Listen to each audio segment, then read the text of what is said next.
All right, and welcome to the Unwarranted Confidence podcast with myself, Ken Odin, and my first ever guest on the show, Mr. Thomas Coughlan. Say hello to the people. Also known as TCXL. How are you doing? What's cracking? TCXL, that's right, and that actually leads me straight into my first question for you today. So TCXL, make music. I love your shit. I have some of your shit liked on Spotify on my playlist and that. Tell the Only people some what of kind of it. music you're into. Tell the people what we're doing here. Okay, well, I don't know. This is like the first time I've ever done like an interview, even though I've known you since I'm like 12. Yeah, of But course. first Yeah, time totally. we're actually talking about it. So, music. I took up music when I was like 16, and I would just make beats on GarageBand on my iPad. And when people were listening to their own music, like in their iPads, because school had iPads, I'd unplug their headphones from their iPads and plug it into mine. I was like, "What do you think of that?" They're like, "This fucking sucks, man." So I I won't lie, I remember it. fuck you. But no, I think the reason that I'm still doing music is from an innate desire to make something that people would listen to and then be like, "Oh, that's actually good, man." I hear that. And I I fucking just hear that. and now I'm stuck doing it. And obviously, when I listened to your last album, The Bollocks, definitely a couple of them songs really had me like, shit, my boy Tom really outdid himself here. Like, some of your Yeah. songs really did slap for me. I won't even lie. The love that got it really shocked me. Actually, I thought it was gonna get somewhere like 500 plays across the whole thing and then just die. Cause like I didn't promote it at all. I was just posting Yeah. on Instagram story, "Hey, I'm dropping an It album." was, it was more William doing the promotion. Yeah, man, he was. I think no. To be fair though, I think the only reason it did as well as it did is because the people my people were like, this is we have to spread this around. We have Of to course. make sure that other people hear this. And then people who I didn't even fucking know were putting on their stories, which is the first thing. That's what That's shocked unreal. me. But also, I wonder how many people only listened to it live the night it came out. Like I Mm. made it shaved it into a mohawk, so that was my Oh my God, promotional remember tactic, that? and it worked. Do you remember that? How many views did you get on that live stream? Can I ask? Do you remember? Shit, we're glitching, bro. Yeah, you did say you had dog shit Wi-Fi. Where were we? How many views did you get on that live stream? On the live stream where I shaved my head, Yeah, to promote the bollocks. I think like 60 people tuned in, which is like the most I ever. That, Man, it was yeah. like To be three fair, until that one. It was only three people tuning into my fucking just into everyone my heard live. Thomas Coughlan shaving his head. Everyone hops on, That's exactly what and that's happened. and that's one of those small town things as well. Like especially in a small town. I Oh, and I say Navan's a small town. Until you leave Navan, you never realize how small it is. But it's 100. really a small town thing where you hear someone's doing something crazy and everyone just gets involved. Do you know what I mean? That's really why I didn't like just give up to say here I made an album. That's it. Because a lot of people would be done, be Oh, of like, "Hey, course, I yeah. did this thing," but the reason why I wanted to keep going is because of how much love it got locally. Like it didn't get picked up anywhere. The only fucking place that wrote about it was some dodgy blog in Nigeria, man, called francoloaded.com. Of course, because yeah, you did a collab with that guy from Nigeria. What was his name again? D hits Able God. D Hits Able God. And how did you come to get to know that guy? How did that even come about at all? I think Kanye. Remember that time Kanye tweeted like 100 times, right? Like consecutively. He was just firing them off quicker than he could I type. remember I had my notifications on that night. That was the night I turned off my notifications for Kanye's Twitter. But I was reading the replies to that, and he was like just promoting himself, and I was like, holy shit, this actually sounds good. Like he did a remix of "On God" that Jesus is King song, Okay, yeah. and I was like, man, this is good. I'm like, we have to just. I want to reach out see if this dude's willing to work. I was like, I'll give you a beat if you throw me a verse, and he was like, okay, no problem. And then we ended up with just that weed. That song shouldn't have been that good, man. I don't know how it came out. Just Add Weed slapped so much harder than it should have. It's one of the like, and obviously I'm not gonna lie about it. Like I have the whole album obviously liked on Spotify, so it's always gonna be there. But the three songs that definitely made it into like my the two songs, sorry, that definitely made it into my playlist was Just Add Weed and Talk Shit. Those two for me went way too hard. Those Talk two songs shit went about proper hard. React React, yeah, he's really good. And is he's obviously a guy from London, I'm pretty sure you said. yeah. Some I don't know the exact location, but somewhere Yeah, just somewhere around there. around there. And how did that come about? How did you get to know him? Because I know you guys have collaborated before in terms of you giving him a beat and whatnot. Yeah. Well, the way this came about is, well, first I know Reacts because just from Twitter, Okay. like literally just from Twitter, because some of the boys know him from Xbox and stuff. So Oh, he was okay. like, in their replies, I was like, "Who the fuck is this guy?" And we actually didn't like each other at all at first, but then we got added into this Insta group chat for this other artist. Uh, what's his name? Anyway, and I just ended up talking to him. I just ended up talking to React, and we started just sending shit to each other. This hard, we need to actually hop on a track. Like we need to spit, and that's what happened really. And he sent it to me. Wow. And then next thing you know, you have what was that song again? The React one where you gave him the beat. I think that was the first one you guys collaborated on. I made two tracks with him. Okay. One of them was called Run Up, which is probably the better one of the two.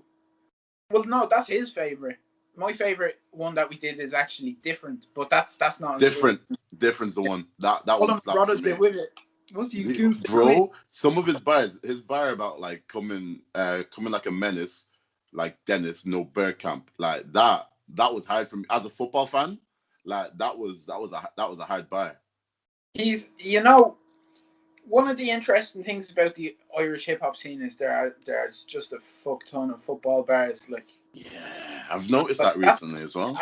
as you know, that's like that's not my thing at all. Yeah, of course, yeah, of course, yeah. You've always been more into the gaming, sci-fi kind of side of things as opposed to football and sports Yeah, in general, I don't really. Yeah, real world. I you like were to one explore. of the nerdy kids in school, weren't you? Yeah, of course I was, bro. But then again, so was I, and obviously that's how we came to be friends. So, you know, Absolutely, I two was, fucking melters. oh, fucking hell, tell me about it. At least I was a bit more adaptable in that, I had that nerdy side to me, and we had our common interests and stuff like Marvel, and obviously you went to Star Wars, not really my thing, but we did have a lot in common that side. But as well, I went off playing football and basketball, and I was friends with all those kids from doing that as well. So, but Meanwhile, I just stayed geeking. I was yeah, you geeking on. stayed, and there's absolutely nothing wrong with that. And I think that's a beautiful thing that you kind of had your kind of niche, and and it's kind of you look back on it, now that we've both left school and we're doing our things now, and you look back and like schools really did have their cliques, as they say. You have the sports and people and the geeky people and the music types and the artistic types. Like you never like. I feel like growing up in Ireland, you never really see that. I feel like, especially because our school was so new and we were the only, we were the only year. Well, it's. I think it's crazy how narrow your. All right, so we were talking about obviously how narrow your worldview is Oh at yeah, that yeah, yeah. age, and really everything that was going on around us, like, it was purely we were so focused on, oh my god, like I just kissed a girl, like I just had my first kiss, and like remember back then we'd be going out to discos, like just going fucking Walterstown, doing Oh, coming back stop. the next Monday, going, oh, how many girls this shift the other night, like, do you know what I Did you mean? hear tales of some man? He get 20 buddies There and were you kiss too. They'd all laugh at you. you know what I mean? Fam, it was crazy, and I'd only ever gone to Walterstown once. The only reason my parents let me go is because I won a free ticket, and they're like, oh, "Fuck it, go on." So, but it's weird how different that culture is to here, in Manchester. So when I first moved over here, I was 15, and I remember coming into my new school, and they were saying, "Oh, Kendi, like, what's your body count? Like, where are you at right now?" I was like, "Shit, I'm a virgin. I'm You had 15." no hoes back then. Do you know what I mean? Hey, I had hoes. I ain't gonna name nobody, but I had hoes. But the most I was getting at 15 was head, fam. But like these lot were like, "Oh, what's your body count? What's your body count?" I'm like, "I'm a virgin," and it wasn't even that they laughed at me, but rather they didn't believe me. That's what was mind blowing to me. These lot, a lot of people like in that kind of area, and to be fair, all around the UK, lose virginities at like 13, 14, 15, like crazy ages. Where back Jesus home, we Christ, were man. just worried about fucking how many girls you shifted on the weekend We making only out. got the whole last week there for the first time, Do bro. you know what I mean? Like at our age, there was maybe one or two girls in the whole school who'd have lost their virginities. And then any lad in the school who's lost their virginity lost it to either of those two girls. And that was the way it went. Oh my god, man. That's crazy, but it's I can't imagine imagine the sides were flipped. Imagine it was me and my family that ended up going over there and we were still having this conversation. It was just flipped. Yeah. Be weird. I As say in, like, I'd have an would English accent by now. do you think you would have picked it up? I would have done it on purpose. Oh, no, I could never. No, Your like accent only got more. I don't, man. I'm not even going to get into your accent. I don't know what the fuck. my accent has been the most inconsistent thing of all time. Sometimes you I, come out mad dub. Sometimes you have a twang of English in there. Like yeah, it doesn't. Well, you spend 5 years over here. A little bit will just it's creep in, gone. won't it? Yeah. Yeah, but I feel like I've done well to kind of fight that off. I was like, the British have colonized enough; they're not going to colonize my accent. Do you know? Camera fist bump, bro. Come on, man. After fucking up my camera doing that, but yeah, for real, it was one of those things where a lot of people have actually said to me that since moving to England, they feel like my accent has become even more Irish than it was before. Because I feel like when we were younger, it was straight just American, Yeah. and it really did diversify coming here, and I think that was more to fight off any British accent coming on. So I just kind of adopted so many other accents. So obviously there was obviously my American side, which I've always had, a bit more Irish, a bit of Nigerian creeped in as well. I feel like in the last couple of years of my life, I've really embraced my Nigerian roots. That's good. You It's know, good to be proud of where you come from, bro. of Like, course, yeah, totally. I feel like as a kid, there was always that part of me that was just like, okay, yeah, my family's from Nigeria, but like I wasn't born there. I know nothing about Nigeria. I'm Irish. Do you know what I mean? But like I exactly. feel like in recent times, you see kind of how black people are treated all around the world, and it reminds you that at the end of the day, like that's your people. Yeah. Do you know what I mean? And you just kind of have to remember that and try and embrace that as much as you can, because the better you know yourself, the less like those people can hurt you, if that makes sense. Do you know what I mean? And Yeah. what? Absolutely. I think Mm, I don't know. I can't tell whether it's due to like the way the world has changed in the last year, or whether it's just a matter of maturity turns into embracing who you are as a person. You know what I mean? yeah, totally. Yeah, I hear that, and It's a that mixture actually, of both. You know. yeah, that reminds me of a friend's sister once said to me when we were like kids. She was asking us, "Oh, you guys only like white girls, in it?" And we were like, "Yeah, we only like we're like 12 or 13. We're like, yeah, it's strictly white girls over here. What's going on?" Do you know what I mean? And like she said to us, "Trust me, when you get older, you'll start to appreciate black girls a lot more."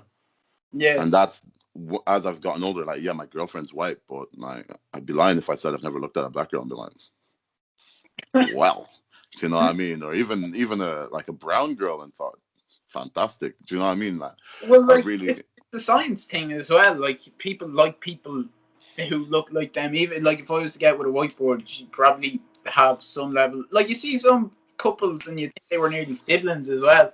oh yeah, yeah, yeah. You know? Oh yeah. When I was in college here in England, so I don't know if you know, but like college here is like the 2 years that you have for leaving cert.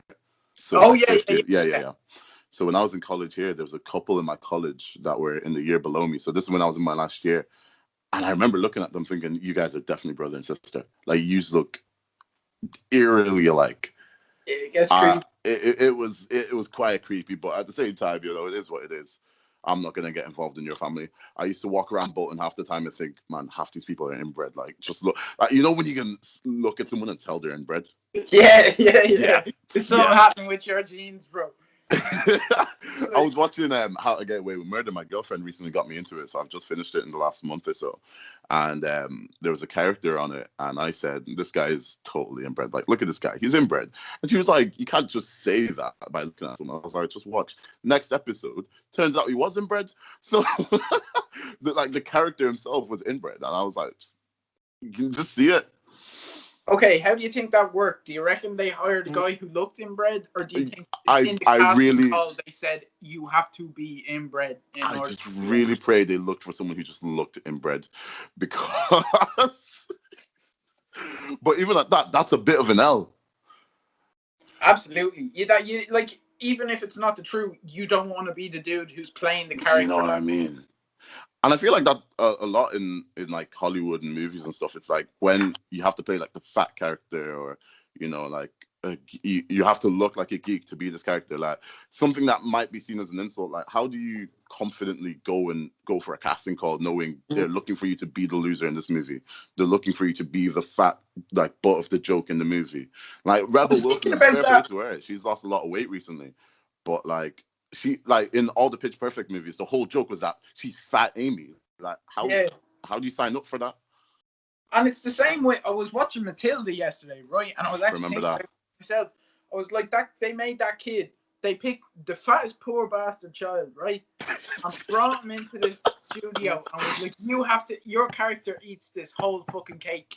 Yeah, I'll do that. So you have to play a fat bastard. Imagine what that does to a kid's Do you self-esteem. know what I mean? Especially whatever happened to the kid who played Augustus Gloop?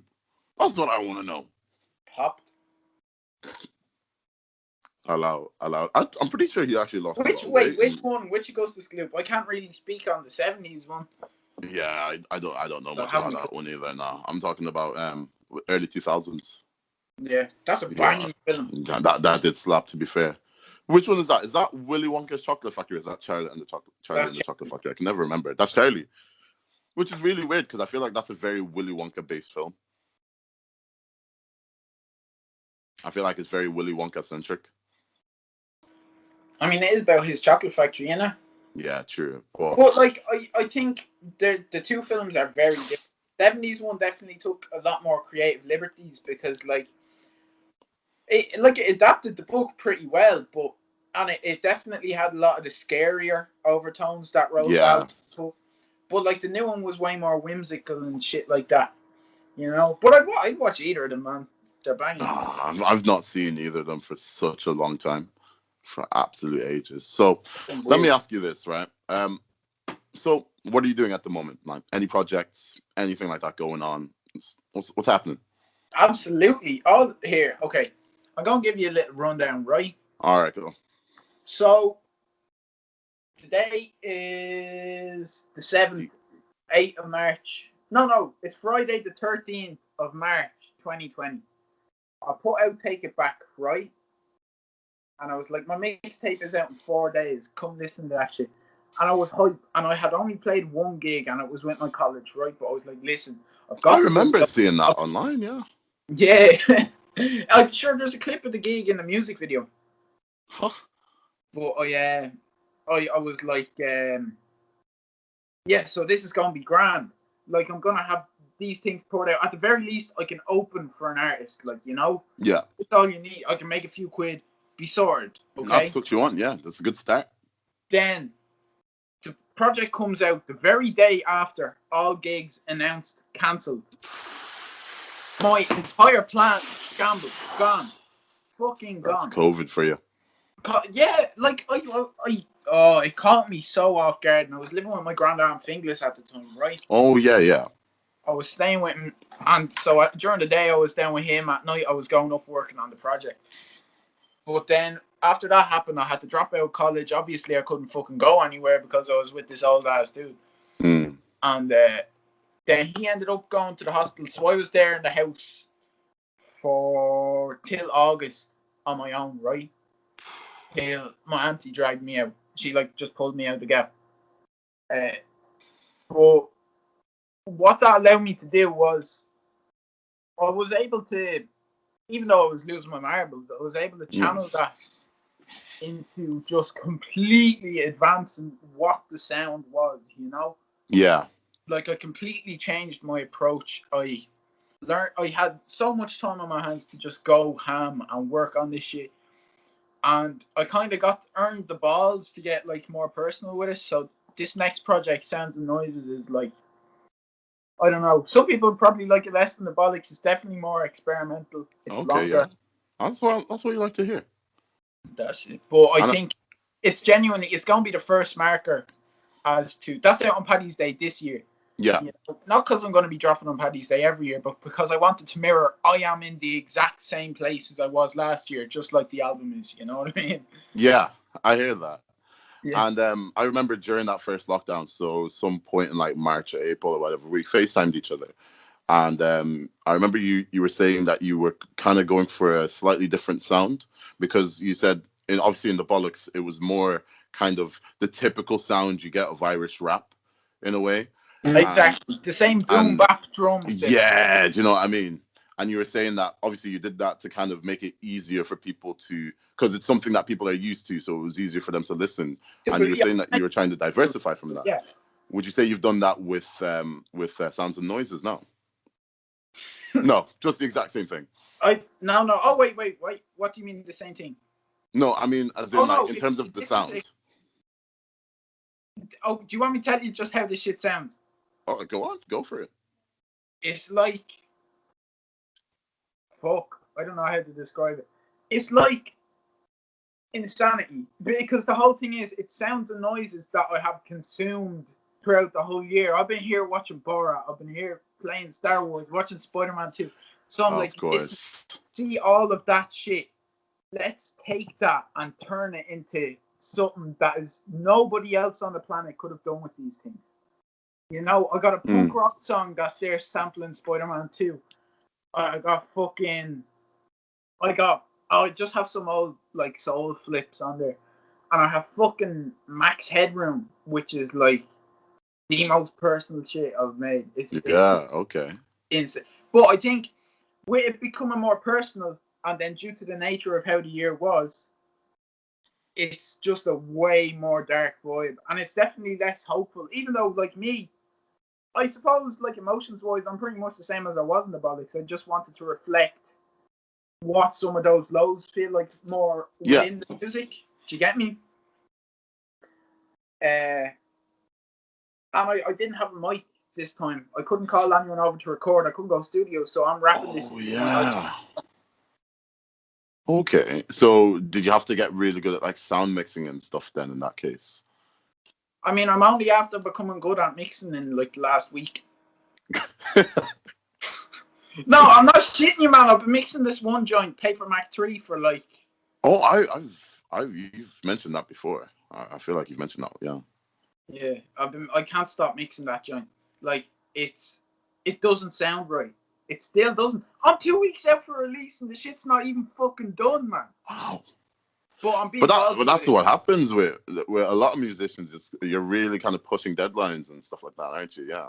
Yeah. Although I think part of it due to my own laziness as well. But at the same time, I'm not slacking. You know, that way. It's because this is something.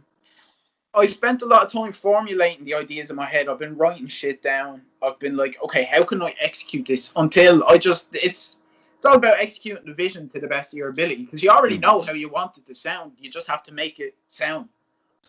And yeah, totally, yeah. And let me ask, what's your vision for Sounds and Noises? Where do you see it going? How do you see it getting bigger than the Bollocks? Do you see it, maybe reaching further corners than the last one did? I think it's going to be a slower burn. I think because I'm not putting out a video to promote it, I'm just dropping this project because it's a really cohesive. It's like, you know how the Bollocks tells a story from beginning to end? To end, yes. It's the same shit, except it's. I don't even know. There's some shit I can't talk about yet, obviously, because you have to. You don't want to expose.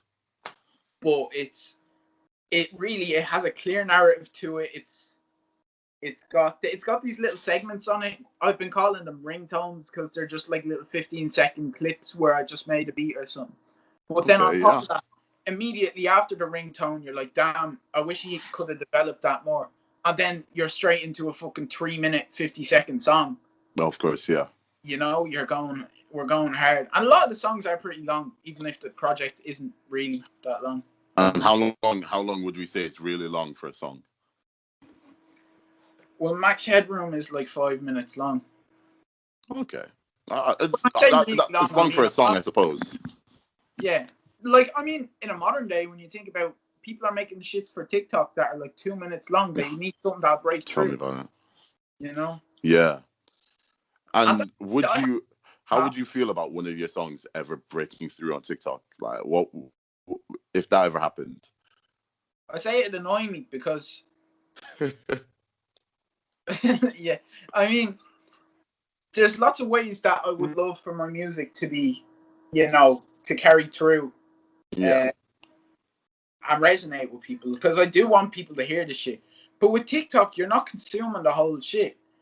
Like, Yeah, someone, it's now it will literally like be 30 someone. seconds of the song. Or... Exactly, and this isn't about the songs. That's why I didn't put out a single. There's shit on this that people can just add to their playlist. Of That course, they're yeah. but it's made to be consumed as a whole. That's why I didn't overshoot it with the length either. Like, the bollocks was 18. Yeah. This is like 26, 27, something like that. Which is doable, which is very doable. It's like an And episode of WandaVision. we'll get on to WandaVision very soon. I'm leaving that till the end of the episode, just so we don't. I'm gonna leave that till the end of the episode so I can tell anyone listening, yo, leave here because we're gonna talk about WandaVision. We're gonna get to that. We're gonna get there. A quick question. Is there any collabs on Sounds and Noises? Right. Yeah. One collab. And else I did completely myself. Actually, okay. what happened was I wrote that song. I'll tell you who the collab is. Morris. Oh, for real? Yeah. He's a good vocalist. That's my guy, man. I That's like my guy. when he does his falsetto thing. Like when he goes, Mm. I love that shit. Yeah, it's not for everyone. Yeah, definitely.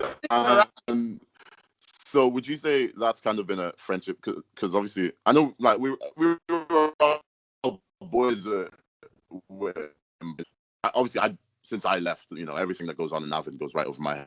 I have no idea. So would you say that was a friendship that kind of continued after school, or was it more of a rekindled in the name of music? I mean, I'm gonna keep it real with you. Me and Morris didn't really keep in touch after school. Yeah, that's fair enough. I saw him at a house party, right? And he was like, "Yo, I heard the shit." And I was like, "I follow you on Instagram. I saw you singing." He was like, "Do you want to make a song?" And I was like, "Yeah." And actually, that song, I tried to get fucking Dammy. Dammy Oirole? Yeah. Dammy Sean V. And he said yeah, and he never sent me the verse, so fuck that. Yeah, so it was one of those, you just had to move on with it. Yeah, exactly. But I don't care, because the song is fucking banging anyway. Oh, really? Yeah? Can't wait for that to drop. But I fuck with him, though. I think he makes good music. He's not the best in Navan, but he makes good music. Who's the best in Navan? Tell us right now. Who's the best artist in Navan right now? Tell us. I have absolutely no shame saying I'm the best artist in Navan. Of course, let's fucking go TCXL. No, but come here. I haven't been working at this shit for years, only to keep quiet and say say of course. No, I agree with that as well. And to be fair, from what I've listened to, you are the best artist in Navan. Exactly. Actually, no, but I'm going to give Morris some credit, because I think he has yet to actually push, No one's really, because people are putting out songs and stuff like that, but no one's, in regards to the artistry, you know what I mean? Actually, that makes sense. With a vision and executing it, yeah, in that respect, you are definitely the best. Other people, I've listened to some people's stuff, and I don't want to name any names. I don't like diss anybody, but some people have come out with this shit. I'm like, that's just a bit dusty. Oh yeah, absolutely. Do you know what I mean? But then as well, some people, they come out with the one tune and it bangs, but it's there's not a cohesive thing going on here. It's a one and done, as they say in the UFC sometimes. You're not coming with a combo. It's just one hit. Really good song. And it's not even a hit, because it didn't do anything. Yeah, not even a hit, but a decent song. Yeah. And then after that, don't hear at the same time, ages. oh fuck, I can't clown people too much, because some people are just in it because they're like, yo, I want to make a song. Yeah, of course. Yeah, totally. That's my bed is fucking messy as fuck. It is what it is. Mine's a fucking mess as well. Got my girlfriend's jacket on it. I literally sent her upstairs to go chill with my boys while I record this. So fuck off. I need to go talk to Tom. Do you know what I mean? What was I saying before? Yeah. So obviously with a lot of one and dones, obviously you can be a good artist, but I feel like to be the best in Nav in particular, it would be yourself because of the fact that you've come with songs, you've come with ideas, you've come with albums, a whole vision, and Yeah, that's what sets you apart from the other local artists. In my so we were saying before, that was high how praise, bro. that was what? That was high praise. Thank you. That was very nice. Oh, of course, yeah, totally, bro. Like, obviously, you gotta back your boys, aren't you? My fucking phone died. No, it didn't die. Here's what happened, right? I Okay, go got a on. notification 5 minutes prior saying 5 minutes until downtime because I got the setting on my phone because I've been using my phone too much. So like Ah, yes. it locks me on my phone at 8 o'clock, and like 3 times a week I can override it like emergency. You know what I mean? That's really good, actually. That's it's good to get downtime really in life. I feel like that's something I should actually start to adopt because I feel like everyone now is just so fixated on screens. You Yeah. know, And even it me, like, gets in the way of the creative process too. I noticed. oh, I'm sure it does. That's probably why I can't write bars. As Because much the as you've head's asked on the me to get phone. involved and whatnot, I've never had bars to write for you. So Oh, stop, man! I was like, Kennedy, just send me a verse, please. I just can't write. I probably could if I put everything away and just sat and just focus. I could probably do I'll turn you into Aubrey Graham too. I'll just write all your bars. it. Need a ghostwriter. That would actually be all right. Yeah. You know, I feel like I've got a voice, got a bit of a voice. You know, just Certified lover guy. is that what it is? CLG. Yeah, yeah, To be fair, that's music is. I love music. You know, I really love music. And you know, when we were younger, you know, I used to play the guitar. I was in the school choir for years, wasn't I? That was yeah. that was questionable times. Uh, but yeah, I've loved music. Just I feel like I just don't have that creativity about me, like yourself and other people who do make it. You know. Well, creativity manifests itself in different ways, man. Of course, yeah. Like you could even just coming up with random ideas as to how to do something on a day to day. You know, Mm. that in itself is being creative. You know. And I feel like that's something a lot of people need to know about themselves. I feel like some people think they're not creative or they're not special, but I feel like everyone has a different way of being that creator or being that special person. They You know? just they just need to learn how to channel it, man. That's the most like you need to have your set of tools there, and Of you course. you need to be disciplined in what you're doing as well. You know, Yeah, because discipline's shit very don't come important. easy. That's something I've learned. I feel like there are a lot of things my dad used to tell me when I was younger that I used to just kind of dismiss as my dad being a pessimist and just trying to scare me about life and stuff. But as I've gotten older, I've really come to realize, you know, he was right about a lot of things. And one of those things is just the whole you got to work hard for things in life. You know, like Real my dad shit. used to tell me that from young, and I've always just been a bit like, yeah, obviously you work to get somewhere, but like don't need to like, do you know what I mean? I never really took it seriously. Um, Another thing my dad used to tell me all the time, and it was a line in the Bob Marley song, Buffalo Soldier. And every time, because me and my dad, we used to bop to that song when I was really little, like all the time. Me and my dad, we both knew all the words, used to sing it together. And every time this line came, he always used to emphasize it to me. And it was a line, if you know your history, then you will know where you're coming from. And as a kid, I'm just like, yeah, don't, like, history, yeah, I go to school. I know history. Like, well, go on. Like, come on. Do you know what I mean? And like, I But didn't take that once your seriously, but worldview gets bigger, and you're like, as we were talking about earlier, once your worldview gets bigger, you recall these little tiny things, and you're able to draw on them, like mm, in your decision making. You know, yeah, definitely, yeah. but we still fuck up. You know, Oh yeah, still hey, young. but that's life, you know, and that's as well. We're both still very young. I'm 20, you're 19. You know, like we're still on the come up, bro. We're still on the come up. We got so many more mistakes to make, I was you literally know. about to say that, man. We so much for fuck up, Bro, but that's how we learn. we That's how we we've learn. been in sync since we were young, man. We've been in sync. Always, man. I don't know, man. It was like I don't know what put me like for you. I've always just had a particular connection with you, and it's a different one that than I've had to people like Mark and stuff like that. And it's purely because you weren't exactly within my friendship group. Yeah. But somehow you were still a close friend. Yeah. I Do don't you know know. what I mean? I kind of just floated around. I was trying to be You friends did. with everyone. And to be honest, I kind of succeeded to a degree. I would say you did. I Like, feel like a lot of people enjoyed your company. Well, not even enjoyed. Some people probably found you annoying, but like for the most part, like 100%. Here, no one don't has get ever it twisted. liked me and not found me annoying at the same time. Mm. You know, right now I have press mode on right now. Oh man, I remember back. Oh, I don't. No, I'm not gonna get you cancelled. I'm not. Hold on now, hold on. Even saying that implies that there is something cancelled, man. No. It's not even that. It's just because obviously, and you had a different kind of growing up to most other kids. And one of the things that was different about you was your very, very close relationship with I'm not gonna bait names, but like that Ghanaian family that lives on your street. Oh yeah, yeah. And obviously you pretty much grew up with them, didn't you? So coming to a secondary school where there was so many more black people than you were used to, I feel like there was a level there of, were 2 black people in my primary school class, man.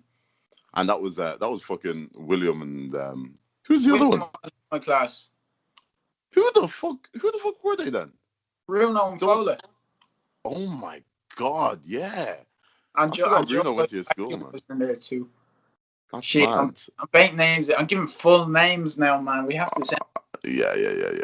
Well, not even like first names are a minor thing. Like, we don't like it's not that deep. As long as we're not dropping first name and surname, like so people can go stalking other people, like, do you know what I mean? You just did that. Oh, did you? I didn't hear it, so it doesn't matter. I'll go back over this and I'll cut it out. But no, obviously, yeah. So you come into secondary school and there's so many more black people than you were used to, and I feel like that kind of growing up around an African family, and you were very used to calling your like any black like seniors to you were already used to calling them auntie and uncle, which, as you know, to my mom was so oppressive. My mother loves you till this day. My mom loves you till this day due to the fact that you're like the only white kid that's ever called her auntie. Like, here's the thing though. This is something that's I think is important to address as well, because when I was growing up, it was like, even though I was ingrained in that, I didn't kind of understand the further implications behind, like, so it's like, even though I was just chilling, but I didn't think that it was such a thing, like, to try and integrate in a sense. Well, integrate's the right fucking word. But like, yeah, integrate is a perfect word, exposed. really, if you think about it in this situation. True, but like, I think, see, you got it, you understood it, but then it was other black people in the school who would have been like, who is this white kid, and how does he know what pounded yam is? Yeah. Do you know what I mean? Yeah. I feel like a lot of them man were pressed, and I feel like a lot of them saw it as, the way all these cancel culture people would call it cultural appropriation and whatnot. I see it more as celebration of a different culture. Yeah, personally, that's the way I look at it. But at the same time, I think as I grew older, I kind of realized that's how people are going to take it. People are going to, of course, yeah. Totally. This is a white kid coming in trying to disrespect, their culture and shit, or try reclaim or whatever. I think it's due to the nature of it. It was just something so regular to me. I think it's just the way they always say, racism is something that you're not born with, but rather something you're conditioned to. I feel like, as well, to just see something as racism where there's no racism to be made, or seeing something as offensive where there's no offense to be made, is more conditioning than it actually being offensive. So in your case, with you, kind of, the way I looked at it as when we were younger, was you just celebrating black culture, you being involved in black culture and absolutely loving it and wanting to be more part of it. That's the way I saw it. Yeah. And I feel like and I was a very naive kid back then. Like, a lot of stuff that people used to talk about, racism and whatnot, all this kind of stuff, I always used to kind of let it fly over my head and be like, nah, like, racism's out there, but it's not like that bad. Like, you know what I mean? Like, I always chose not to see it. But even regardless of that, like, I still understood. I feel like that naivety really helped me to understand where you were coming from. And my you know what I mean? made me think that it was like okay to like I wasn't bombing around the place saying the N word and shit like Yeah, that. of course. Yeah, totally. No, yeah. It was more. It was just. But I still think at the crux of it, you know, there's something about it that's kind of it can seem very exploitative from the outset. Whereas I was there doing head spins right in said the name family houses gap on in the kitchen. Like all the aunties and uncles, like this one kid's fucking breakdancing, he's spinning on his head. This is class. Like, oh my god, black people love when I do this shit. But no, Oh yeah. it's it's like, and it's something that you feel like you don't even want to say the wrong thing. Yeah, of course. Yeah, totally. You know, in Because the we do sense. live in a world now where everything can just be taken to offense. You really have to be careful with everything you say. But at this, I think there is a personal responsibility that white people have to take on in regards to understanding why the limits are where they are. It's like this is what you can't do. You know what I mean? And that's true. And like, for example, you hear some white people come out and say stuff like, I think it's inherently racist that white people are not allowed to say the N-word. You know what I mean? And I feel like that really touches on the note of that. Like, you kind of have to educate people as to why, okay, yeah, I understand why you might think that. And it to a degree, it makes sense what you're saying. However, if you look at the gravity of that word and the implications of white people saying that in the past, do you know what I mean? And it's just something that I feel like we really need to educate people on, because like with a lot of this Black Lives Matter stuff happening in the last year or so, and I have a lot of white friends over here in England, and weirdly enough, like as much as like from Ireland, we look at England as such a multicultural place. I know so many white people who I was their first black friend over here. Yeah. Do you know what I mean? At That's the age of crazy 15, 16, I'm their first black friend. to me, anyway. To be fair, I was surprised also. Like, I moved to England thinking, well, from the outside looking in, it seems so multicultural. Moved to school, I'm the only black fella in my year. That is insane. Yeah, crazy stuff. And it's one of those where a lot of those people really just are not educated on anything in relation to people of color. But I feel who is meant to educate the white people, because I feel like black people don't owe it to them. You know, they Yeah, just it's like they should be like you should just know this shit. We yeah, that's don't true. have to tell you. But where does that change come in? And I think it's going to happen naturally because the multiculturalization of like Ireland and the UK is sort of going down a path where it's like, do you ever see Sing Street? Yeah. You know how they're like, there's a black fella who lives in that apartment there, Oh, yeah. and they and he was like the only black dude who lived in say Dublin at that time in the film or whatever. Whereas that has kind of just turned into a thing of it's like you see black people every day in It's just Ireland. normal. It's regular. So I think it's gonna naturally morph from that other like perceived as until it's just And kids won't even question it. It's just gonna be a part of their reality, you know? and saying that as well, it's funny. A lot of people over here, when I say I'm Irish,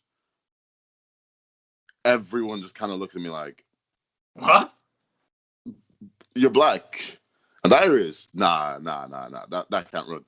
I will never forget. I went to a club with a couple of my mates, and obviously showing ID to the bouncer and whatnot. And he looks at my ID and looks at me, looks at my ID and looks at me again and goes, "There's niggas in Ireland." Keep in mind, this bouncer was black, so he can say the N word. Yeah, sure. But like, I Hey. get it.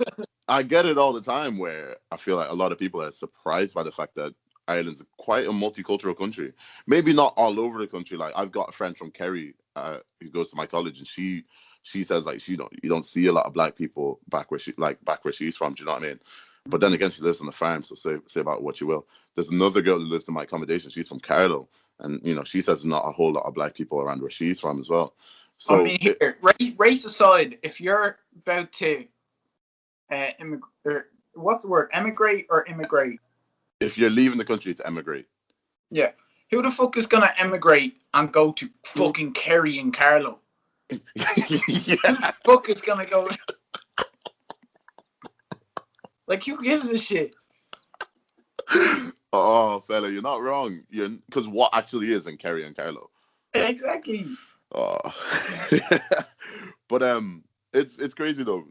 Just the whole perception of Ireland just doesn't have black people, or Ireland doesn't like growing up.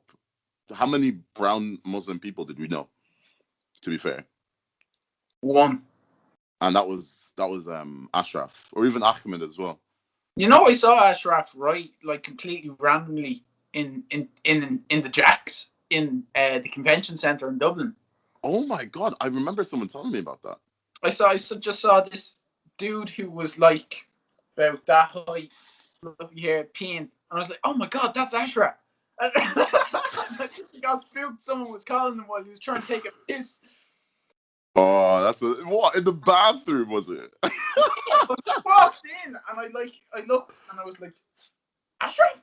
He turned around. The fella's just trying to take a piss out. Who the fuck? Oh, stop. That kid before he moved to Mullingar was a legend in nothing. I won't even lie. People just he was killed. I accidentally shot his brother one time with Oh, I pellet. remember that. Yeah, he went mad. Khalid. Or was it Khalid or was it Mohammed? I don't know, but you have to give away the whole family tree there, bro. Yeah. They were an interesting family, but like They it were was. dead on anyway. Yeah, they were sound. That's the nicest smelling house I've ever been in. I've never actually been to their house. Really? Yeah, no, I had Ashraf around mine all the time, but I never got invited to his. Now that I think of it, bit of a sticky one there. But it's weird. Like that, Ashraf and Ahmed, they were like my only exposure to Muslim people, like growing up before moving to England. Yeah. And the thing Oh about yeah, them as there's well loads of was that, Muslim people in England. yeah, exactly, yeah. And the thing about them as well was that they weren't even from like Pakistan or India, and they like everyone used to use the P word, which I now no longer say, but like people used to use that to describe them, like just that skin tone, and they weren't even from Pakistan; they were from Sudan. Do you know what I mean? And I feel like growing up in Ireland back then, when there is no one of a certain race, a term that is offensive to them, it it's just like the normal term used. It's not like offensive to us, if that makes sense. Yeah. So, for example, the P word, we used to just say that to describe that racial like skin tone. Do you know what I mean? Like it was never, at least for me, it was never a racist thing. It was just the term that we knew. You Again, know? it's the lack of an education. It's how you There hear you others go. referring, and it's just what sticks. And I So, think there is this perceived notion that Ireland. Well, it's not the perceived notion, but it's almost like this lie that people tell themselves, like that Ireland isn't racist. mm, You know what I yeah. mean? And like, there's no. I think sure there are more racist countries, like, but on the whole, even though we're very progressive, there's still like a pretty large subset of people who are Oh, just yeah, pretty totally. ignorant and fucking just dumb. And that was another thing as well for me. I was one of those people that was like, yeah, Ireland's not Ireland. Like when I moved over here and I talked to other black people, and they were like, "You're from Ireland. I swear Ireland's meant to be racist." I'm like, nah, Ireland's not racist. I don't know. I feel like any racist kind of situation, I kind of brushed aside in a way. So And on like, top of that, your as you get older, your definition of racism broadens. Like exactly, you yeah. kind of start to pick up on things. Like someone meant what they said there just a little bit too hard. You know what I Mm, mean? Someone's definitely. asking you this question for a reason. You know what Mm. I mean? But like for me, the only Like, time I felt like I've properly been racially subjected to racism is after moving to England. Was in England by English people. I'll be wow, honest. Like that's great. moving to a new school where I was the only white fella in the year. I mean, the only black fella. Yeah, only white fella. Yeah, but being the only black fella in the year, like I definitely experienced not even like direct racism, like someone just turning around and being like, "Yeah, you're an N-word, oh, you're a coon," like stuff like that. No, it was more like I remember I was in a science class, and so obviously because I only moved after junior cert in Ireland, but they put me into year 11 instead of putting me into year 12, which is probably what I should have gone into. And so I had 2 years worth of work to catch up on for GCSEs. Yeah. And so I'm sat in the back of a room. I'm not even in the back. I'm sat in the front, and I'm doing some catch up like coursework and stuff like that for science. And just a group of fellas in the back of the class just there, just shouting at me like, "Oh, Lukaku, Benteke," like just naming as many black footballers as they can. Do you know what I mean? And Yeah. it's one of those things where, like, if I tell this to anyone, because everyone else is white, if I say this to anyone, they're going to be like, just naming footballers. Like, I don't really see the issue. Exactly. That's it. Do you know what I mean? Yeah. It's like someone there. It's like just randomly just calling a black person another black person. Yeah, but it was like, and even like if it's on the football pitch, like fair enough, like that's happened on the football pitch. Like you compare me to a black footballer, like I'm not gonna get offended by that at all. Like, do you know So what I long mean? as they don't shit black footballer. Yeah, exactly. Then you're Like just why flagged am I out. trying to do science? You're calling me Akin Fenwa. Do I even look anything like the guy? Why are you calling me Emil Heskey? Am I a KSI meme? Bro, I'm not down with this football shit. Like I don't know who these people are. I know who You have to know who Heskey is. If you know KSI, you have to know Heskey. I only know who KSI is because like I have to confess I wasn't a heavy KSI viewer back in the day because he was opening FIFA packs. Like what I understand like where I was more of a veggie kind of guy. I liked when he was pranking the parents and shit. Oh yeah, to be fair enough, yeah.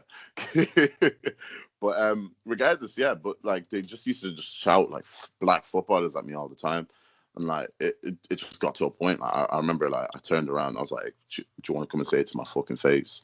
That's And it. in that situation, the teacher then turns around and says, "Kendi, will you sit back in your seat?"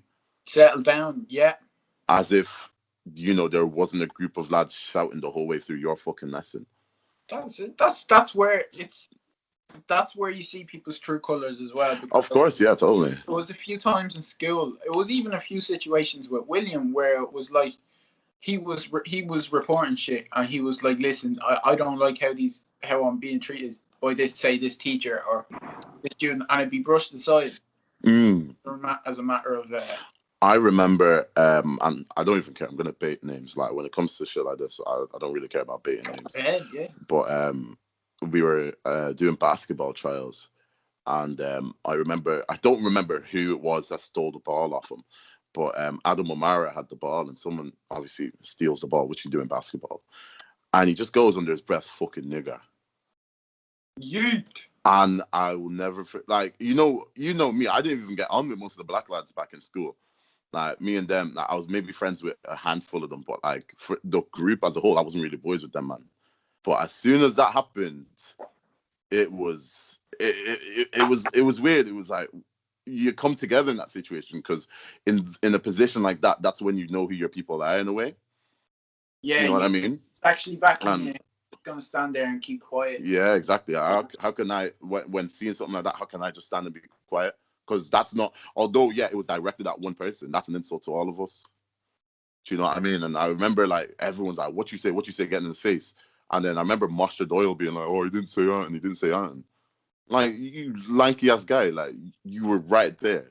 Do you know what I mean? Like, and I feel like there's a certain thing to be said for teachers as well, having to kind of step up and kind of battle these kind of things for what they are. And I'm not trying to say that maybe the teacher in that situation was also racist and that's why he let him away, but I feel like there's a certain kind of, oh, I don't want to get involved because it's such a touchy subject. So in a touchy, way. yeah. They're afraid to fucking say it. Do you know what I mean? Say it was some teachers in there that were actually good with shit like that. Oh yeah, definitely. Like we had some like, really good teachers, but... and I think that's the reason why the first principal got booted out, though. Yeah. Let me tell you, one time, you know how what's his name? Aiden had the surgery on his head, so yeah. If like we weren't even allowed to wear school bags in the corridor because we could whack into him. Yeah. And I remember he got smacked one day, bad smack, and he had to go home. And I was the only one with him, and I got pulled into the principal's office. And the first thing the principal asked is, "Was it a coloured kid? Was it a coloured child?" For real? That's what she said to me, man. Oh, for real? Word. So I think that the reason she got yanked out of that school was just because maybe she was making racist statements to the staff as well. Because I remember it was staff that reported it, and that's why she With got staff sacked, that didn't were it? like, he has to go. Yeah, and Mm. especially when you have so many black students, when you're Yeah, in exactly. Yeah, with so many black students, you can't have someone like that in charge, man. yeah. You And know? there were a lot of rules that were put in place that you're kind of like, that's kind of against the black kids. Like the Yeah, whole like the rule shit. of You like could only have your the hair. hair rule. Oh my god, That you was can't crazy. tell me that rule was not directed at the black boys. Yeah, because they got rid of that as soon as she was gone. Yeah, exactly. Yeah, it was a stupid fucking rule. It was absolutely ridiculous. Because I remember it was a lot of boys who I would have known before we even went into secondary school who would have had Mm. them. And then and I think a lot of black parents came together and actually wrote to the school and were like, "This, Yes, I remember that. Yeah, yeah, because it was one of those things, like especially like young black kids, like when you're like 12, 13, so like kind of going in, no, just started secondary school, like going into first year. A lot of black kids, their parents are still skinning their heads. Let's be real, niggas were still coming in with that skinhead, oh, slap the back of the exactly." head kind of thing. You know what I mean? But like for black parents, it was never for them. It's seen as like a more responsible kind of hairstyle, like something, that's what you send your child to school in. It looks responsible. Do you know what I mean? And to be fair, I loved the rule because it gave me an excuse to grow out my hair. Yeah, But it was one of those things where it's like black people. What black person do you know that doesn't get a fade? facts. Do you know what I mean? Because your hair will just be looking nappy, and you know what I mean. And you kind of take that away from the black people. And when they try and be like, let's say someone's got to go to a wedding, right? And they want to look good. They now come into school suspended. Fucked up, man. And And she like was really just out suspending people, fam. realistically, I don't think I knew any white kids who had a skinhead at any point before Mm.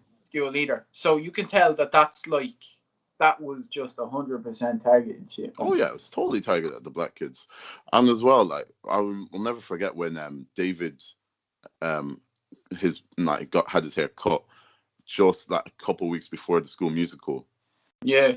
and I was meant to be. I had a scene with him. That was my only scene was with him, and can you imagine? she was literally. She did not want him up there so much that she got someone up on the stage with me who had to learn the line like 2 hours before we went onto the show, right? And she started crying in the scene. Yeah, She I'll started never crying. forget that. That was horrible, man. That was That was completely terrible. awkward. It felt like that scene in Spider-Man 2 when Mary Jane spots Peter in the crowd and she's talking to your man and he has to finish her line for her. But like Yeah, I wasn't a fucking skilled actor. I didn't know how to do that shit. So I just stood there in silence waiting for her to speak, even though she wasn't yeah. going to speak. And then the scene just ended. They pulled the curtains over. Oh my god. It was horrible, man. I'll never forget. Like I would never forget. There was one time I was with and it wasn't just like, and this is to say it's not just against the black kids. It was anyone who wasn't Irish. So like when I say not Irish, I mean like not just like born in Ireland, but like your family's not Irish and whatnot. Because obviously my family's Nigerian and whatnot. And I remember me and Timmy just messing, walking home from school or whatever. And there was a couple other people there, like Katie, Mike, all them people. And one of the teachers seen me holding a bottle of water over Timmy's head. Now, I wasn't going to spill that water on him. I was just demonstrating what Keith had done in the morning in Super Value, right? But she was like, "Oh, what are you doing messing in your school uniform, giving the school a bad name?" So she's like, "I'm going to tell the principal he's be called in the morning." I was just like, "Oh, fuck's sake, whatever," right? We get called into the office in the morning, and it was only me and Timmy. She goes, I want you to give me all the names of all the people that were there. I want to round them all up. So I named names. I don't even know if you were there. I don't even remember if I mentioned you. Oh, I bro, mentioned I think KE. I'm like maybe it's just buried in my head. Like I don't remember, but it sounds like I remember it happening. You get me? Because it was people that used to walk on our route home from school, innit? Yeah, So we it was used to like it was walk that me, way. Yeah. KE, Mark, all those people. And then the last name I got to was Michael. And she just goes, Michael Benea. Why am I not surprised? As What has that as man in, ever we done? know he was this is in like second year. Like the whole time he was a good kid. Probably got student of the month a couple of times. If that's was that a thing we did, I can't remember. But like you know, he used to get commendation slips. Like, he was a good kid all round. Never done a single bad thing in school. Not a single detention. Why are you talking about? Why am I not surprised? Because he's Romanian. Oh Do you my know god. what I mean? So Yeah. I was proper like, I turned around and I was like, "What you mean by that?" And she goes, "Are you talking back to me?" I was like, "Yeah, I'm just saying, like, I The don't way understand she presented herself why as you're well. calling my guy out." Do you know what I It, mean? Oh yeah, and like the thing is, man, that's not even every single race related incident that happened in that school. Like it wasn't. there's so much more shit that happened. But I have to tell you, after she left the place, it genuinely did take it took a spike for the better. Oh You yeah, know, one you hundred know? percent. Everything I turned around. think it And even genuinely though I only got to see that for a couple months, I only got a couple months of it because obviously I moved to summer after that. yeah. But it Shame it you was would have. different. And I remember I was one of the last people to see her. Because remember, BT Young Scientist, me, Sean, and Josh, obviously, the first day of it, we spoke to her, and she was so proud of us, and she was actually really nice to me that day. She was so lovely, and to be fair, she was even nice to me in like second year. You know, when we all went to Italy and stuff like that, me, Mark, and Josh, and she was. I think that kind of time, like me and her, we actually got on all right. Do you know what I mean? But saying I remember we seen her like the first day at BT Young Scientist. She came down to the RDS and everything to come see us on our project and whatnot. Never saw her again. We come back to school after about 3 or 4 days of being absent Yeah, because we were in Dublin, and everyone's like, "Yeah, she's not. We don't know where she's at." that's crazy. It's mad. It's so mad how that happened because the teachers kept us in the dark. They didn't tell us anything about that. Oh yeah, the But that teacher would have said been the sick leave. perfect opportunity to educate some of the white kids on the complete nature of what had happened.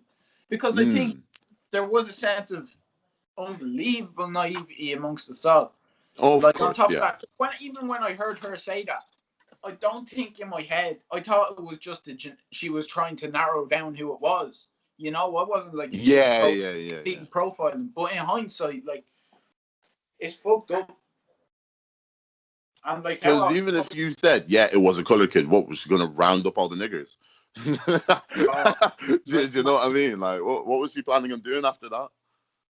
exactly. It, She's it was a fucked up situation. I'm Just happy to racism in see her general. now.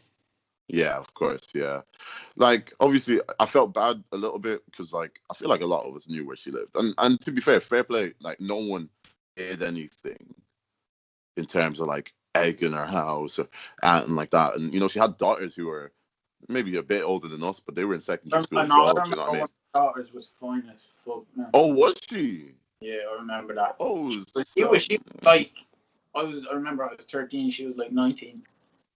oh, okay, yeah, that makes sense then. So I was just Yeah, a but it's just one of those, you know. At least no one went on and abused. I'll never forget the day the article came out about what really happened in the newspaper. I was at Timmy's house that that day. I blew the remember. collective minds fucking completely apart, man. Oh Like, yeah, oh my god, the teachers all rose up, and even when we tried to bring it up in school, we weren't. They didn't explain that to us. yeah. They didn't want to talk about it, did they? Yeah. Till I this actually, day. you know what? I might write to the principal and figure out. You You know, must care. bro, you keep saying these names. People are gonna dox the fuck out of us. I don't give a fuck. Well, What's my especially own? when I'm on We're here, I not. gotta be presenting myself with some level of artistic integrity, baby. Okay, okay, my bad. Okay, sorry. Yes, the principal. Yeah, the principal. Uh, Don't worry, half the people watching this won't even know the meaning of master in it. So be half the grand. people watching this won't be able to understand my accent, man. To be fair, that will be very interesting to get feedback on, you know, kind of the accent. And that's kind of one of the reasons I wanted you to be my first guest as well. It's just because, you know, I kind of, obviously a lot of people, everyone here knows I'm Irish, you know, I make it very clear to everyone. Yeah, I'm Irish Nigerian and I'm very proud of my Nigerian heritage. Not to say that I'm not, but I'm born and raised in Ireland. That Ireland is what I know. Do you know what I Really? mean? Of And I course, yeah. make that very clear because I feel like there are some black people who are like, "Oh yeah, he says he's Irish. He's not proud of." Like I'm proud of my Nigerian heritage, and I love Nigeria, and I can't wait to go back when I get the next opportunity. I'll be. I've not been into Nigeria in over 10 years. I want to go back. I want to see what run. Do you know what I mean? Like there's so much love for Nigeria, but at the end of the day, Ireland is what I know. So like if you could drop me in the middle of Dublin, I can find myself my way around. You could drop me like in fucking Trim, and I'll find my way around. Do you know what I mean? Put me in Lagos, I don't know where I'm going. Put me When in. you said Do Lagos, the accent came out, man. Seriously. but do you know what I mean though? Like Ireland is what What's I know. that happens to you, man? This is something that I've noticed, right? Hmm. Whenever you come home, if you're talking about Ireland, you have an English accent, right? Really? If you're talking about England, you have the most Irish accent ever. But when you're talking about Nigeria, you're delving straight into the accent. Like It's just yeah. there's I no think what it cross. is, and I've kind of noticed this about myself. It's like words that I've learned from that accent, if that makes sense. So like I've never heard enough English or Irish people talk about anything in Nigeria. So when I'm talking about places like Lagos or Abuja, like You that's got coming to from the take away accent I've heard heard it, it yeah. from. Do you know what I mean? Or like for example, Bolton in England. Like I, how many times in my life before moving to England would I've ever had to say Bolton? But if I did, I would have said Bolton or something like that. But like because I've mostly heard it from Boltonian people, it's Bolton. Baltonian people. Yeah, that's what Bolton. they call. But,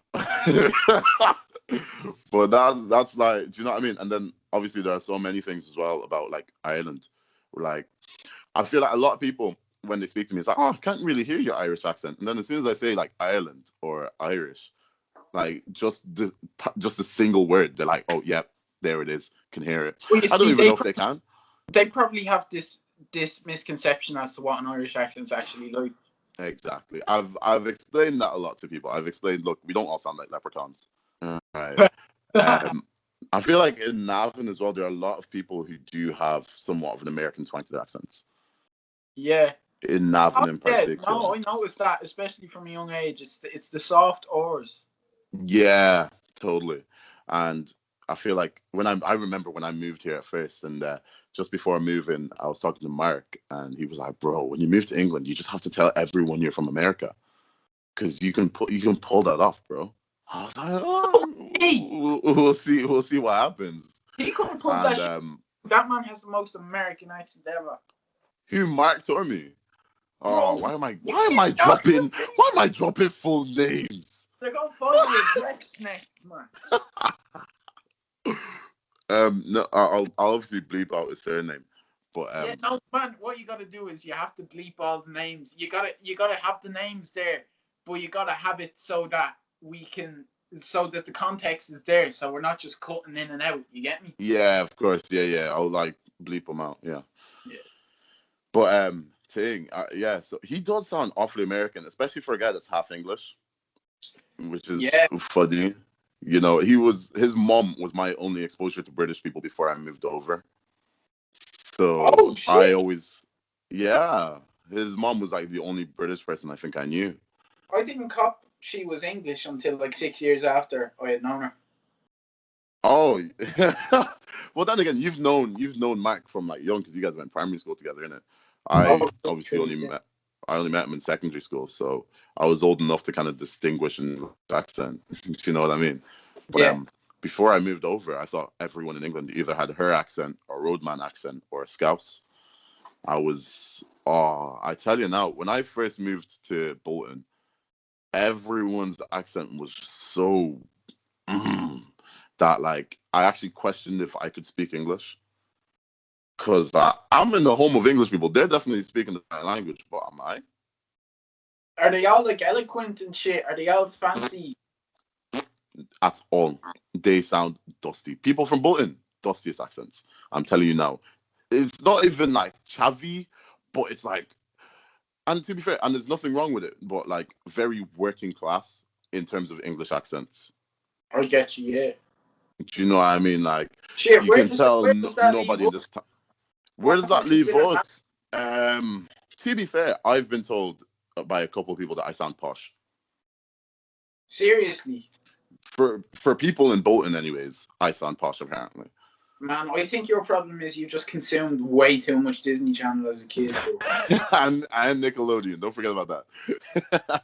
Yeah, Totally though. You're not wrong. I guess that's just the way I grew up, and that's um, it, man. it's just one of those. You just pick up what you pick up, and you just move on with life. And at the end of the day, like people love my like. When I used to go out, like back when I was single, girls would be like, "Oh my God, listen to this guy's accent!" Like they'd be going crazy for it. But that's not me. At the end of the day, do you know what I mean? That was the most Like, humble brag I've ever done. Oh my God, man. You're actually a clown, do you know that? nah, I kid you not. My friend Reese hates it. He always says like I come out with the most humble brags. Like I'll be saying something so humble, and I won't even realize I'm bragging at the same time. What's this podcast called again? The Unwarranted Confidence Podcast. Exactly, bro. You can see. You can see why I came Look up with the put in name. that place, man. But it makes sense. That's just me, man. I feel like I've always kind of had this level of confidence about me that is totally unwarranted. Why I am feel I what are we saying? like? Why am I this confident? Like I don't have a reason. I just am. You know. In some people's nature. I think what I had to do is I had to lose it before I could regain some sort of semblance Mm. back, you know, because But to be I fair, feel like, go on. I had to unlearn a lot of shit, man. Mm. Even in regards to just whining, like just talking too much, just saying, like people would be having a conversation about something completely different, and I'd start talking about like Minecraft or something.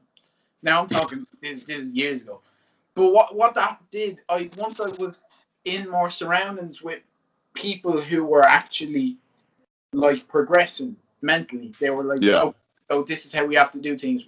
They're learning more about the world, and I was like, okay, so in a real world, I can't just go around doing headspins everywhere. Yeah. Yeah. Yeah. You know, you know. Probably So not great for the cranium. yeah, no, exactly, not good for me either. But what I kind of retreated into myself a bit, Mm. but I think that actually led to me being more comfortable spending time on my own as well. Yeah, But of course. then I think once I hit like the last year of school, it's like I had an uptick. I had just Mm. I slowly just regained it, and I don't know if that's a good thing for people on the whole because I think maybe it's just one of those things where it's like, you're coming to the end of your time as a student, like, well, not even as a student, because obviously you went on to college afterwards, but like in terms of like permanent and like being a child almost, it's like you're coming to the end of being a child in a way.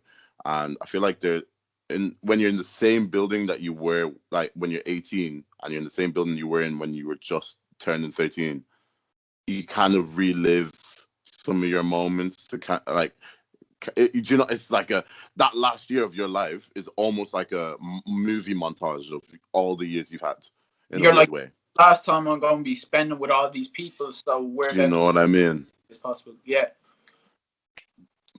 And it's a weird one because you look at it as well, like all the people who've come and gone in 5 years. It's really a weird one. Like obviously me being one of the people that left halfway through, but even somehow I ended up in the yearbook. Crazy stuff. Thanks, guys.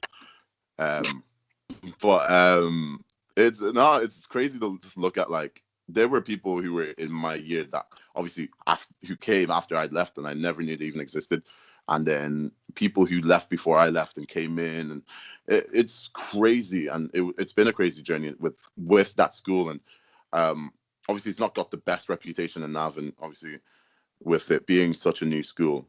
It's like how old is the school now? Like maybe 8 years old now. Jesus, like it feels like it's been almost 8 years since we started secondary school.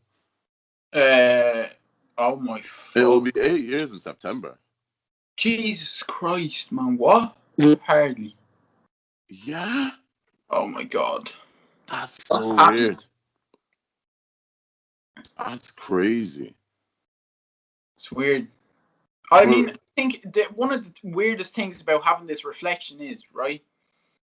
Looking back, I am still like not mentally, like obviously everyone's like mm, evolved. I'm nearly 2 years older now. But when COVID happened, it's the complete lack of new experiences led to us like revisiting the older ones, yeah, thinking more about things that happened in the past and how they impacted us, you know. of And course, yeah, totally. And you really do dig into your own past in a way, you know.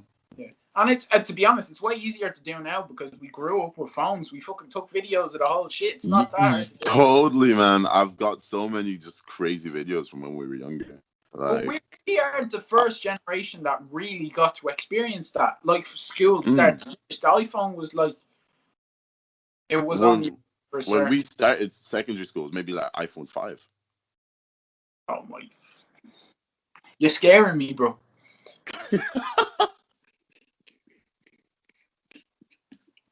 But it's crazy to think though, because like our parents, even not even our parents, like you look at like people who are like 25 now, they what's their earliest memories that they have saved on a phone? Something from when they're like maybe 15, 16.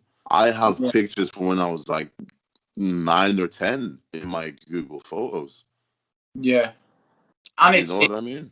the generational gap is something that is growing wider and wider in a Oh yeah, others 100%. like the it's so confusing because everyone is either is being exposed to their own like wave of personalized content that's made for them, Yeah. you know, Oh, 100%. Yeah. I like think that's a beautiful thing as well, though. Like, I feel like we are in a world where we can find stuff that's more suited to us and live a life that's more suited to us, at least online, anyways. yeah. But it's we're getting overexposed. Like there's way too much pointless information going into our heads. Like Mm, memes are great because it's like it's shit.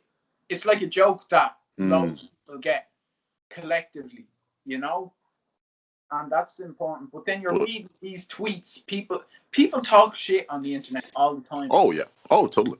and I need to explain actually. My Twitter account is fucking horrible, man. Oh, I love it. Oh, I love it. I just tweet absolute nonsense. Nonsense. Bullshit. But the reason why I haven't chosen to delete it yet is because I feel like that in itself is a marker of what was happening to me Yes, of out course. this pandemic. Like, if anyone wants to see how I've been doing, they're probably gonna have to read the whole shit to get the full context of it, and they still Yeah, probably won't totally. get it. But to me, I'm able to keep track of it. I was like, this is where my head was at, you Yeah. know. And is it a good thing to have that out for absolutely everyone to see? Probably not, just on account of in a few years you're just going to be embarrassed. Like, Yeah. not even if there's anything malicious on it, but I could say some shit like "stuck my dick in the PS2," and people pull that up and they'd be like, "Ha ha ha, clown me Yeah, for it." of course. All right. But So, is there really a sense of permanence to the whole thing? How long do you reckon we can keep going with this overexposure of internet shit? I think you can. I think it's sustainable for now. I feel like it's more to do with parenting. I feel like in terms of how much you let your children overexpose themselves to digital media. There was a family friend, and like they've got a young daughter now who's maybe like 8, 7, like 9. Like she, young enough, but like when she was like 2, she was able to take her mom's phone and call my mom. My mom would pick up the phone thinking it's a friend. She's like, "Hello," and all you hear on the phone is "Hello, auntie." Like it was one of those kind of things. Like, how's this 2, 3-year-old already knowing how to operate phone? Do you know what I mean? But there's a level of like we compared to our parents, we are so good with technology.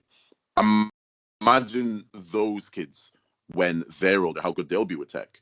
And I feel like, although yes, it does affect one's learning if not implemented correctly, However, this can actually really help us go forward as a people and really increase the knowledge that we have and our understanding of technology.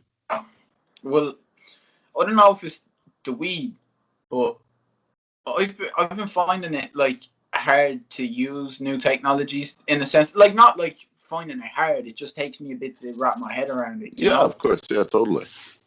because it's just it's things are still rapidly advancing. Maybe not at the same speed as they were, and Oh, yeah.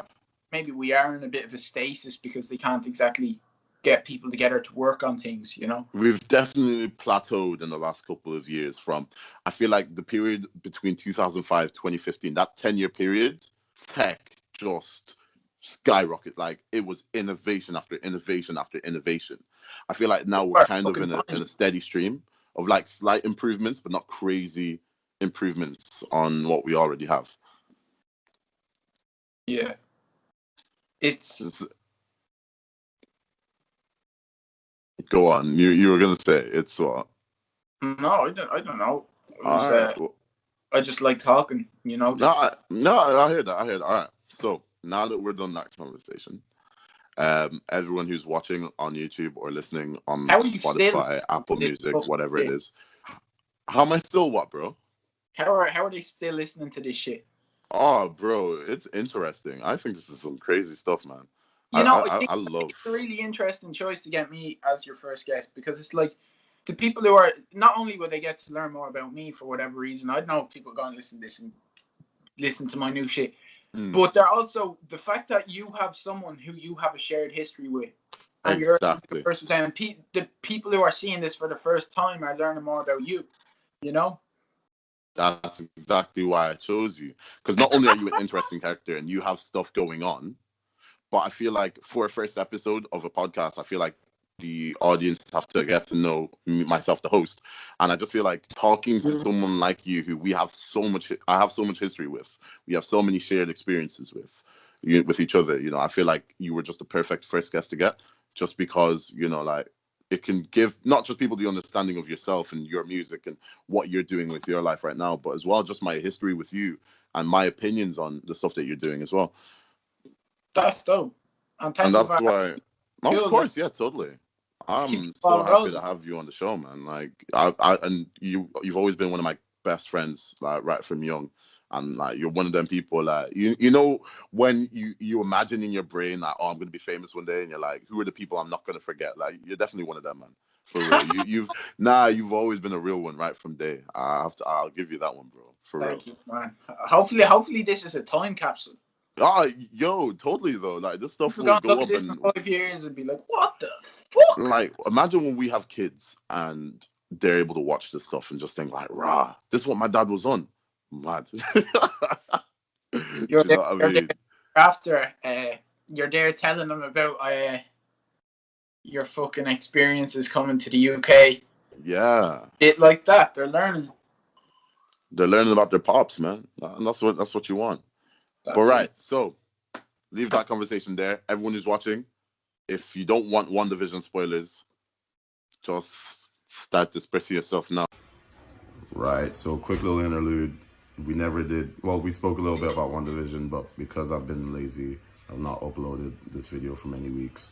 One Division is way over. So honestly, stick around. And if it's still spoilers for One Division, that's really on you for not watching it.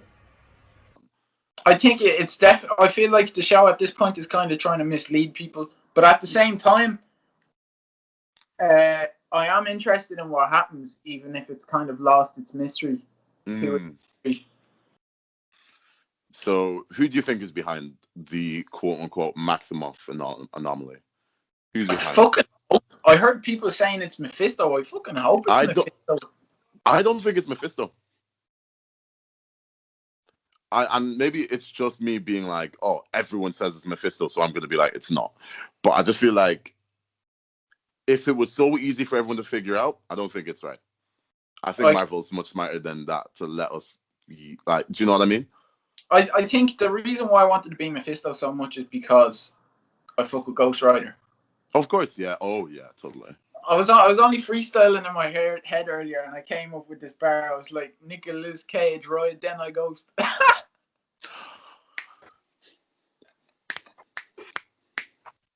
Where's the Captain America? I got that reference. I understood that reference. Ghost Rider's fucking fire. Yeah. Have you ever watched Have you ever watched Agents of Shield? No, I watched like There the was first a whole episode. season with Ghost Rider. A whole season? Yeah, I think it was season 4, season 5. Hold Ghost on. Rider. What are you telling me right now? I'm telling you that Ghost Rider was on Agents of Shield for a whole season. Ghost Rider is in the MCU. Yes. Already? Yes. For years. Why isn't he in the films? Why isn't he in Endgame? It was busy with. I don't actually. I can't remember how he left Agents of Shield. I'm pretty sure. I don't want to drop like big Agents of Shield spoilers, but I'm pretty sure. Robbie Reyes. It was Robbie Reyes. So it wasn't Johnny Blaze. No, it wasn't Johnny Blaze. It was Robbie Reyes, Ghost Rider. To be fair. Robbie Reyes, Johnny Blaze. It rhymes. What are you getting to here? But yeah, no, you should definitely watch that season of Agents of Shield though. Totally. Just that season, or should I watch the whole shit? Yeah, the whole show is unreal. I finished it like from the start to the finish. When I got into it, it was just finishing season 3, I think. So after that I just kept going for the next 4 seasons and just continued watching it. It was really good. Excuse screaming in the background. My flatmate's attacking my girlfriend. It is what it is. What it is. There has to be something. I feel like we're gonna have to do another episode, man, because at some point, because there's so much shit. So much more. Like I had some stuff in my notes for us to talk about, and we've not even gotten into it yet. Shit. I feel like it'll be good to get you on at some point. Obviously, after COVID, get me actually in. Oh, because I have to get you in the studio.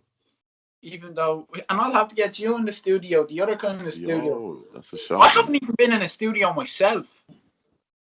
I know some people that can get a studio. Well, to be fair, I've got a mate and he was like, if you ever want to make music, I can get you studio time. But like, it's mad. I have to come over there because I'm due to meet up with React and of course. Yeah. I'll have to cook up with them as well. We're going to just rent out fucking pirate somewhere. Go ahead, pirate. Turn up, make some shit. Pirate Studios. I fuck with that. But this is coming up to an hour and a half of the show, so I'm gonna have to cut it here. So Thomas, thank you so much for coming on the show. I'm sure everyone's absolutely loved listening to you and your crazy brain go off. Man, I didn't even go off. You didn't go off, though. Like, you could be. You caught me. I had to get a little, I had to roll a little sum up before we began. Of course, I totally considered doing that myself, but I was just like, let me allow the first episode to be very tame. We'll do it next time. I'll talk too much. We'll recreate Joe Rogan, Elon Musk, fucking. Oh my God, we've got to. I'll pass the Hulk's finger over to you. Boom. And also, guys, thank you for watching. Thank you for listening. It's been great to drop my first episode of a podcast. Thank you so much for all the love. And I will see you guys in the next episode. Fuck you. One sec. One more thing. Go for it. Sounds and Noises is out on St. Patrick's Day. 2000. Yeah, St. Patrick's Day. This 2021. Shit, when I tell you, okay, I don't even know what you're going to think of it. I don't even know if it's going to come out the way it's supposed to. I hope it does. But it's some treats on there. I don't know if you're a UK viewer listening to this shit. It's some Irish music. I don't know if you're with that. But I made the whole shit myself. I produced it. I mixed it. I fucking recorded it on my iPhone. So it's about to be a fun time. And yeah. Oh, I love that. Love a bit of a shameless plug. You gotta love it. You gotta love it. All right. Fucking blessed, bro. Thank you so much. Thank you guys for watching.